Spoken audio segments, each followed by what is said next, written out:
Hello everyone and welcome back to my US Diary official YouTube channel. I hope you guys are having a wonderful day. Before we start, please hit the subscribe button and give this video a thumbs up.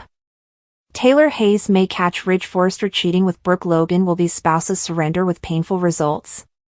Brooke's voyaging accident was a game changer since it made Ridge realize just how important he still loved and demanded her. Ridge breathed life back into Brooke and eventually kissed her before making some renewed pledges. Brooke was left with the print that they were going to get back together, but now Ridge is slamming the thickets on jilting Taylor. Ridge is formerly again feeling wedged because of the promises he preliminarily made to Taylor regarding their engagement and future.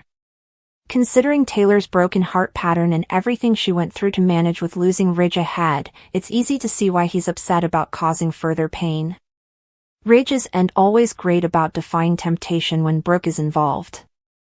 The longer Ridge waits to let Taylor down gently, the more likely it becomes that she'll face far worse heartbreak.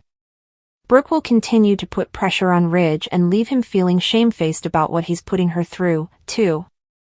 This is just a terrible situation each around, so Ridge's torn heart will remain a problem in the coming weeks.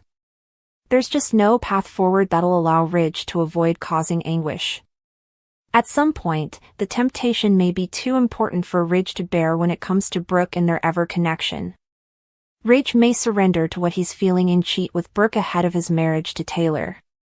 Whether that involves an office association or a rollick in an factual bed, there's the implicit for Taylor to walk in on a libelous moment. Taylor may find out about Ridge and Brooke's reunion in the worst possible way. Taylor's in for a rude awakening in the not-too-distant future. Ridge Forrester will keep an awful secret while the preamble to Thomas Forrester's return is on. Deacon Sharp may also suspect Sheila Sharp is hiding commodity, so let's bandy all the twists and turns. Sheila's strange jest. We'll leave Deacon with questions and enterprises, so he may have a hunch that his woman's caching commodity. Sheila is indeed hiding Luna Nozawa's survival since she joined Lee Finnegan's secret circle.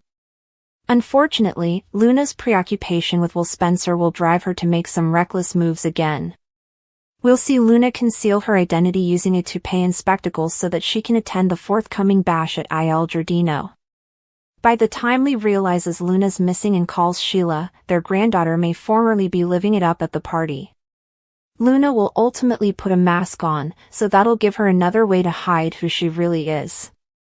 There's presumably going to be an incorrect identity situation that results in Will cheating on Electra Forrester. Will might also be under the influence of medicines and alcohol, so there could be multiple layers of disabled judgment that lead to him betraying Electra with masked Luna. Over with Ridge Forrester, he'll keep an awful secret from Taylor Hayes. Taylor does have the full story of Ridge getting swept up in that passionate moment with Brooke Logan after saving her in Italy. That fire was a real turning point and made Ridge realize how important he wants Brooke back, but it's tough to just abandon Taylor.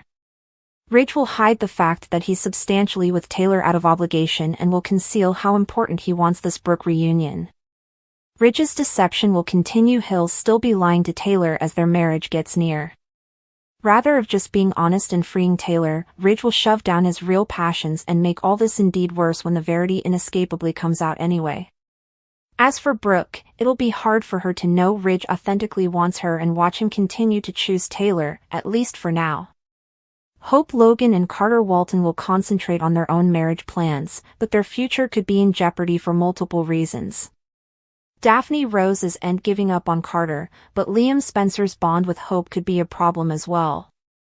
There's also the matter of Thomas's comeback and whether his Hope obsession might reignite.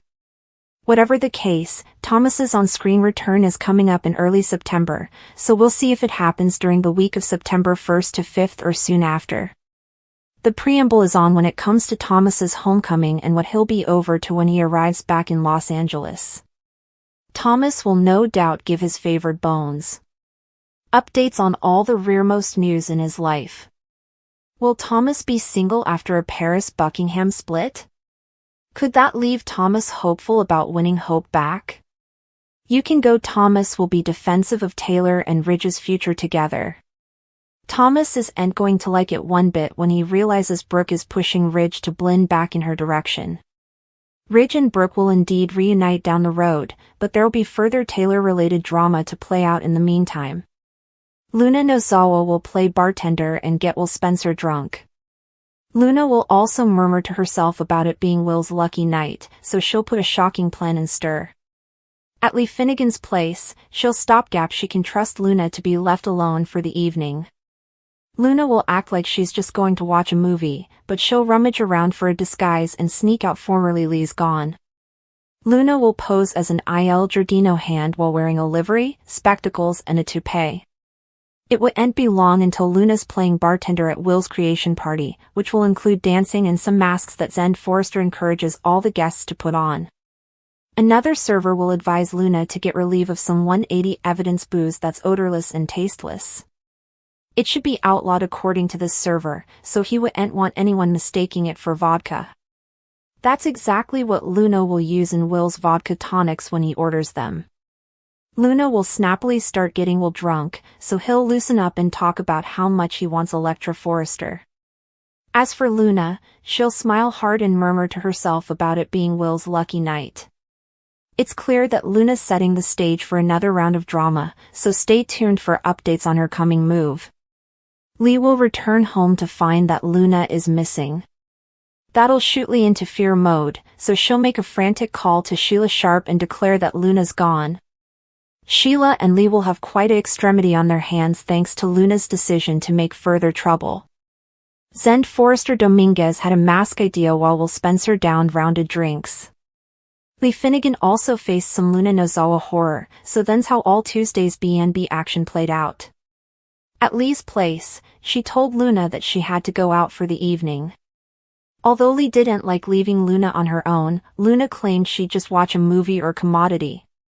Lee reminded Luna that no bone differently could know she was alive and said she planned to meet with an attorney soon to bandy a plan for her. Luna suggested about having a plan of her own, but Lee snapped about her demanding to concentrate on reforming so she didn't end up like Poppy Nozawa. Luna easily had no intention of staying box up for the night. After looking at Electra Forrester's rearmost social media post and slipping a disguise, Luna headed for Il Giardino and posed as a waitress there. Deacon Sharp ate Will and Electra to the creation bash. Once Deacon made sure everything was all set, he joined Sheila Sharp for their own party for two at the apartment. Although the guests didn't need chaperones, Cleric still wanted to keep an eye on effects and avoid any Bobby drama.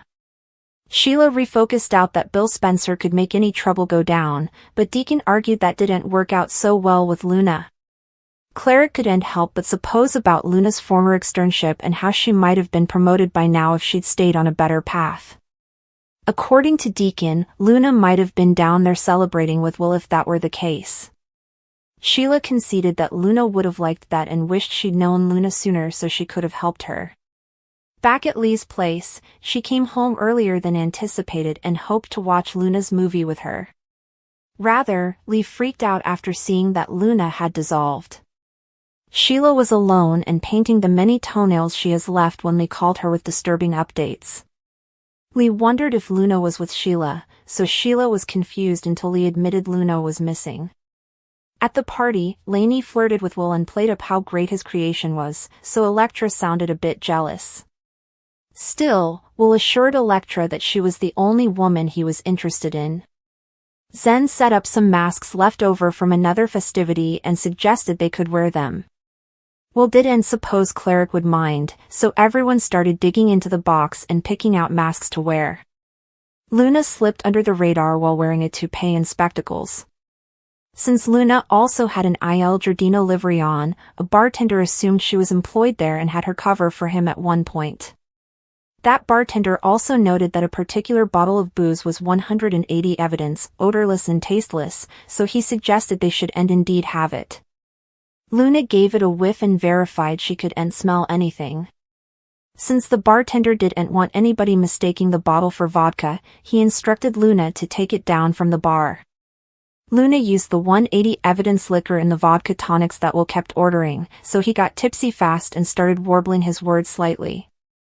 Will sounded exorbitantly enthusiastic as he thanked Deacon for the party and redundant into it as he danced with Electra. After Will said he wanted a lecture so bad, he kissed her on the cotillion bottom.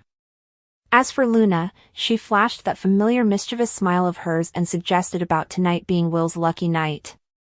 Luna's scheme will take a truly shocking turn.